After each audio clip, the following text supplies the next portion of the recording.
Notre envoyé spécial Ilham Barada s'est entretenu avec Mabouba Diagne, vice-président de la Banque de développement et d'investissement de la CEDEAO. Regardez. Bien évidemment, les assemblées annuelles du Fonds monétaire international et de la Banque mondiale se poursuivent avec de très nombreuses délégations et notamment des membres donc de ces institutions financières. Et aujourd'hui, j'ai le plaisir d'avoir à mes côtés Dr Mabouba Diagne. Il est le vice-président de la Banque d'investissement et de développement de la CEDEAO. Monsieur Diagne, merci beaucoup d'avoir accepté notre invitation. Première journée inaugurale donc de ces assemblées annuelles. Quel est un peu votre sentiment, sachant pertinemment que le Maroc et l'Afrique étaient à l'honneur aujourd'hui? D'abord, permettez-moi de remercier tout le Maroc, les autorités, la population, pour l'exemplarité et la réussite de l'organisation. Quand on est venu ici, on a trouvé des standards internationaux. Et je me profite de féliciter le Maroc et de montrer que l'Afrique est à la hauteur et peut organiser des événements de renommée internationale. Bravo au Maroc. Alors, vous disiez donc, vous êtes donc vice-président, je le disais, vice-président de la Banque d'investissement et de développement de la CEDEAO. Aujourd'hui, donc, ce sont les assemblées annuelles du FMI de la Banque mondiale. Comment ces institutions financières, à votre avis, pourraient accompagner efficacement donc le développement économique en Afrique? Et qu'est-ce que vous attendez en plus de ces institutions financières? Aujourd'hui, les priorités de l'Afrique, c'est quoi? C'est se nourrir, avoir de l'énergie verte, de l'énergie renouvelable, se soigner et créer de l'emploi pour sa jeunesse. Permettez-moi de vous dire que la Banque mondiale a 3 guichets. Il y a le guichet privé qui est AFC, il y a IDA qui plus ou moins s'occupe des pays les moins développés, et il y a aussi MIGA qui est plus ou moins sa branche assurance.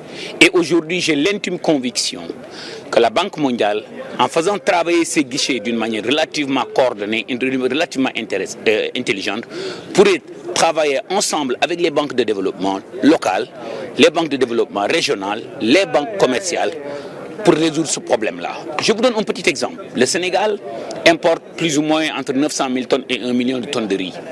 Il suffit d'aménager pas plus de 200 000 hectares pour que le Sénégal soit autosuffisant.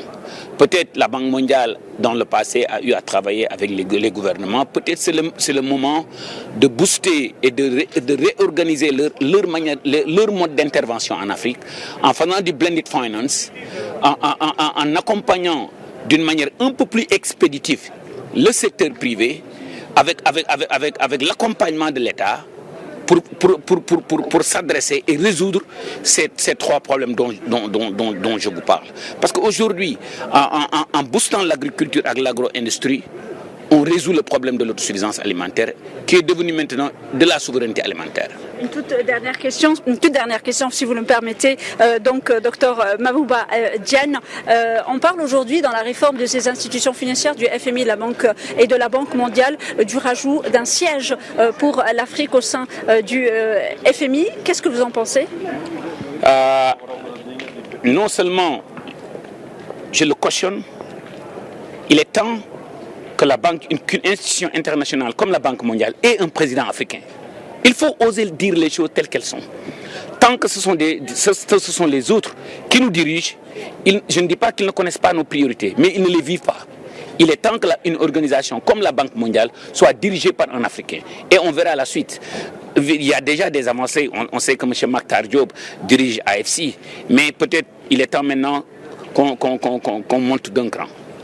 Merci beaucoup, Dr Mabouba Diagne, d'avoir répondu à nos questions. Et je rappelle que vous êtes le vice-président de la Banque d'investissement et de développement de la CEDEAO, qui était bien sûr présent ici à Marrakech pour ces assemblées annuelles du FMI et de la Banque mondiale qui, je rappelle, se poursuivent jusqu'au 15 octobre.